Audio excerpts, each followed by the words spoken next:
Welcome to the channel. Here, we provide clear, actionable insights into the complex world of tax and accounting to help your business thrive.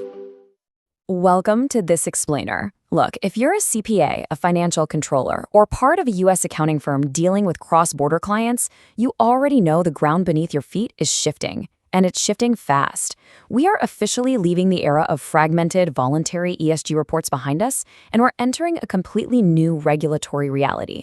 So today, we're going to translate this shifting global landscape into a strategic, operational blueprint for your firm.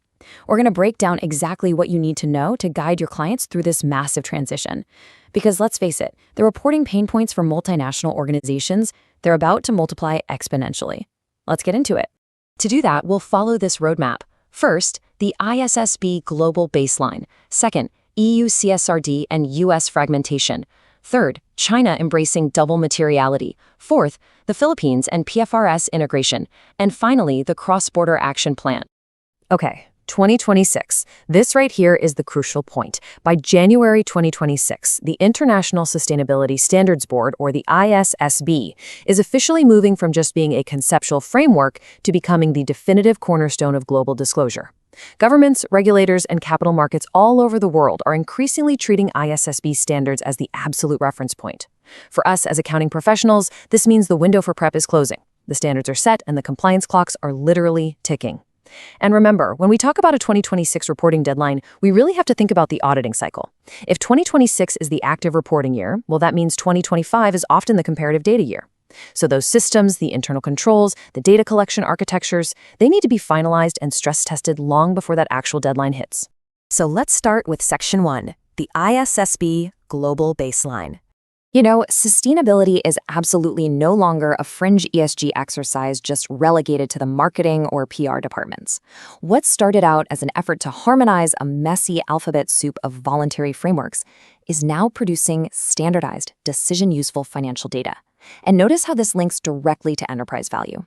This whole shift is being driven by relentless investor demand for comparable info and a very real, quantifiable exposure to climate-related financial risks. Investors aren't just looking at historical earnings anymore. They are scrutinizing how a company is positioned to survive and thrive in a transitioning global economy.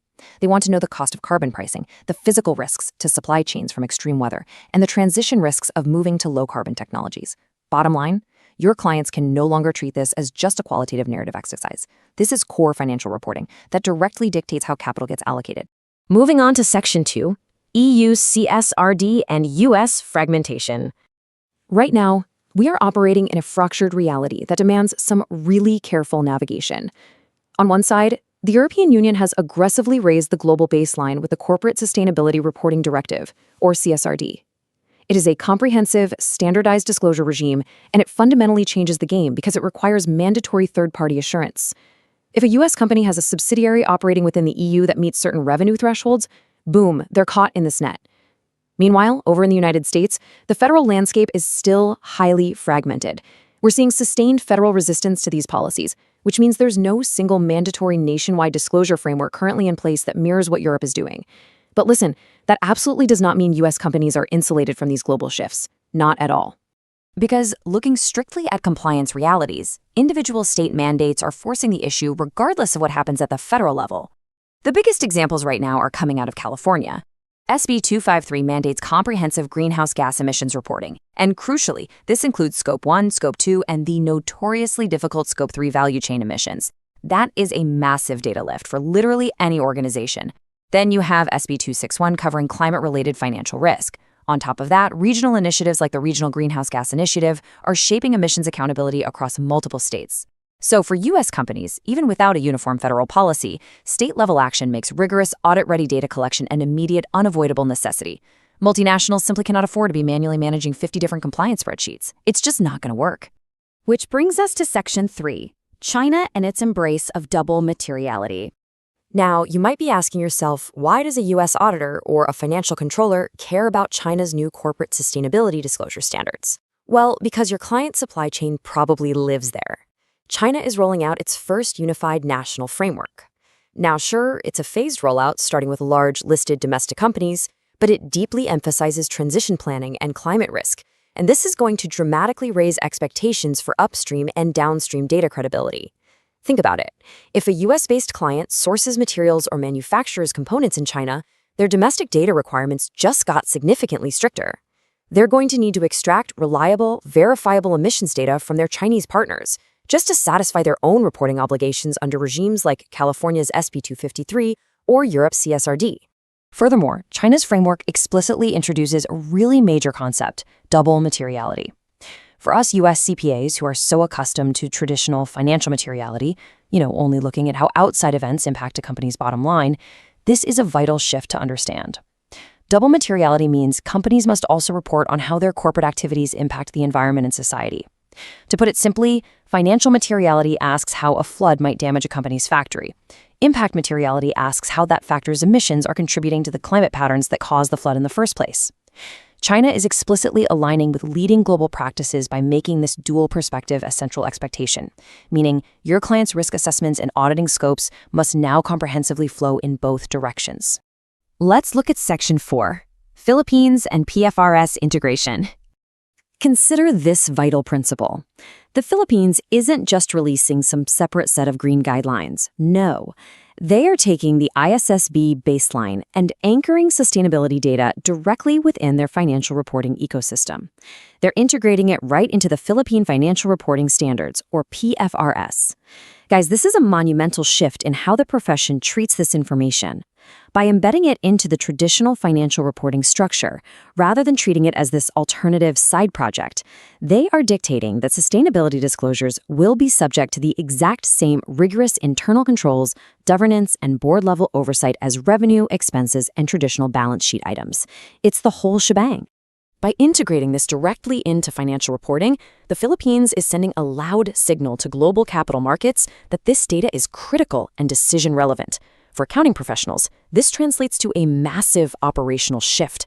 Cross-functional teams, we're talking finance, risk management, operations, sustainability, they have to collaborate seamlessly.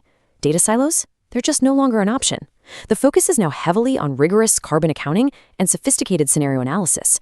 And scenario analysis is particularly demanding, right? It requires modeling how a company's assets and business models are going to hold up under different climate futures, like a 1.5 degree versus a 2 degree warming scenario. Does this lead to stranded assets? Does it trigger impairment charges? The data quality, the underlying assumptions, the oversight mechanisms, all of it has to be robust enough to withstand the scrutiny in international capital and very demanding global investors. And that brings us to our final section, the cross-border action plan. So we've seen this global convergence happening despite domestic fragmentation. The ISSB is really the connective tissue linking the sweeping directives of the EU, the state-level mandates in California, and the evolving frameworks in massive markets like China and the Philippines. Which brings us to the ultimate question. What does this actually mean for cross-border companies and their financial controllers? With overlapping, multi-jurisdictional requirements rapidly coming online, how do organizations prep by 2026?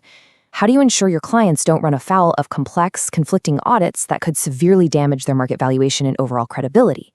Well, treating the ISSB framework as a strategic foundation requires 3 very concrete steps. First up, implement high-quality carbon accounting. Look, ad hoc spreadsheet estimates with zero version control, that simply won't cut it anymore. Carbon accounting now demands the exact same rigor as double-entry financial bookkeeping. Second, establish robust governance and internal controls. The finance team needs to fundamentally own this data just like they own the traditional financial statements, applying Sarbanes-Oxley-style controls to non-financial metrics. And third, develop strictly audit-ready data processes. Every emission factor, every risk assumption, and every transition plan must have a clear, traceable audit trail, because if the data cannot withstand the rigorous skeptical scrutiny of an independent assurance engagement, it is a liability, not an asset. Because ISSB-aligned disclosure is the new, unavoidable baseline for global business, preparation today absolutely determines resilience tomorrow. Now, convergence doesn't necessarily mean identical rules in every single country, but it does mean adherence to common unyielding principles, the adoption of double materiality, the deep integration of climate risk into financial planning, and the absolute demand for data credibility.